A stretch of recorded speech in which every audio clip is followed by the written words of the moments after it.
नमस्कार. सगळ्यात आधी सगळ्यांना श्री स्वामी समर्थ.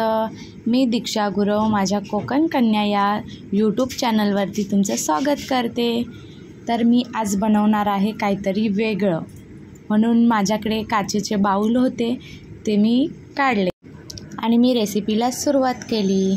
सर्वात आधी घेतला 1 वाटी रवा, नंतर 2 चमचा बेसन पीठ, थोडा कांदा, 2 मिरच्या, थोडीशी कोथिंबीर आणि थोडासा टोमॅटो, आणि आहे चाट मसाला, मिरची पावडर, हळद आणि धना पावडर.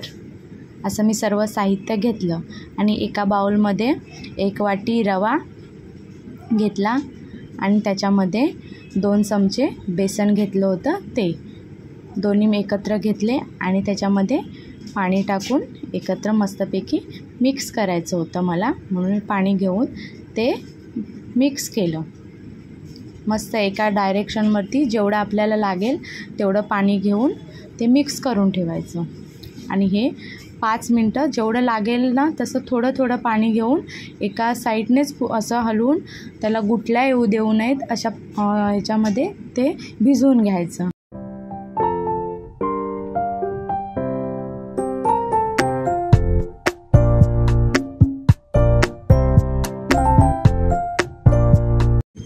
असंच एका डायरेक्शनमध्ये मस्तपैकी मिक्स करून घ्यायचं आणि त्याच्यावरती झाकण घालून 5 ते 10 मिनटं व्यवस्थित सोडून तसंच द्यायचं. 10 मिनटं आता माझी झाली आहेत आणि त्याच्यानंतर मी आता झाकण काढून बघते तर माझं बॅटर एकदम मस्त व्यवस्थित झालं आहे. आता त्याच्यामध्ये मला थोडंसं तेल गरम करून ते टाकायचं.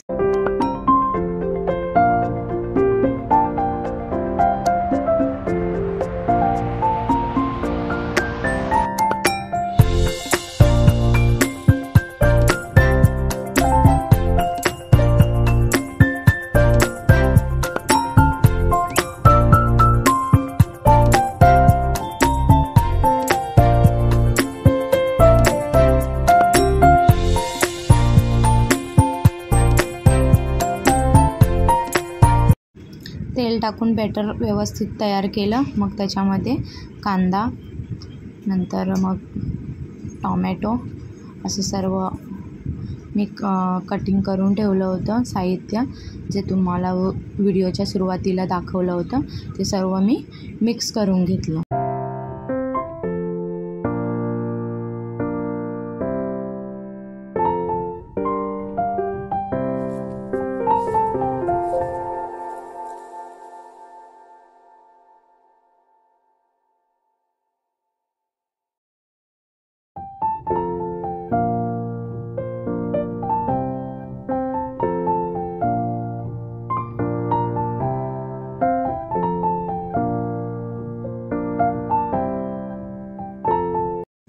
मिश्रण एकत्र करून झाल्यावर आपल्याला त्याच्यामध्ये चवीनुसार मीठ घालायचे.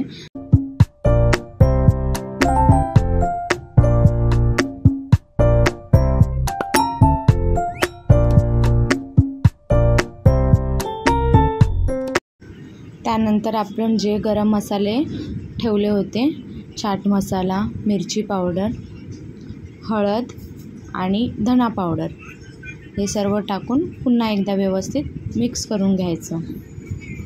आता तर आपलं बॅटर एकदम मस्त रेडी झालं आहे.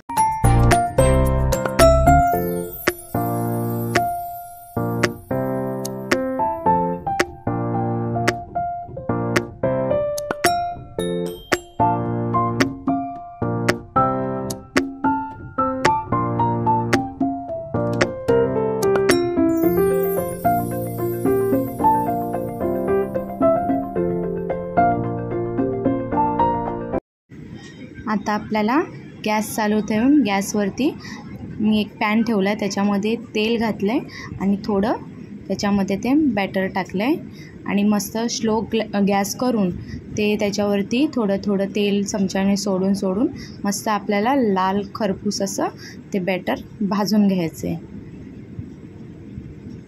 मस्तपैकी असं खमंग एकदम सुगंध आला आहे त्याला.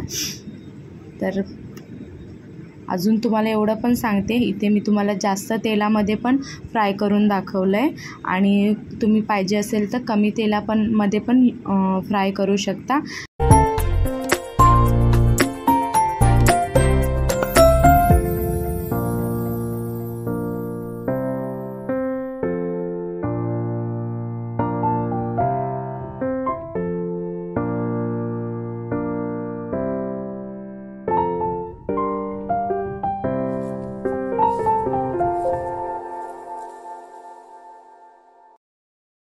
असा आपला सुगंधित कुरकुरीत नाश्ता झटपट तयार झाला आहे।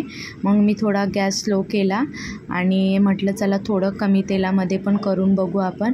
तर मी पॅनमधलं तेल थोडं कमी केलं आणि बॅटर टाकून अजून एक हे करून बघितलं, तर ते पण मस्तपैकी झालं। तुम्हाला जर तेलाचा जास्त प्रॉब्लेम असेल तर तुम्ही कमी तेलामध्ये पण हे करू शकता आणि झटपट होणारी रेसिपी आहे, तुम्ही करून बघा, तुम्हाला नक्कीच आवडेल।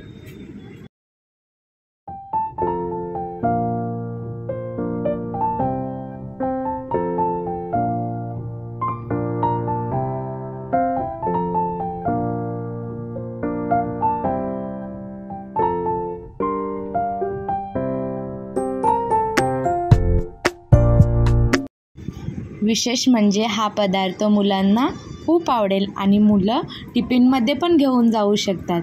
तर तुम्हाला पण हा व्हिडिओ आवडला आणि माझी रेसिपी आवडली असेल तर माझ्या व्हिडिओला लाईक करा, शेअर करा आणि सबस्क्राईब करा। थँक्यू।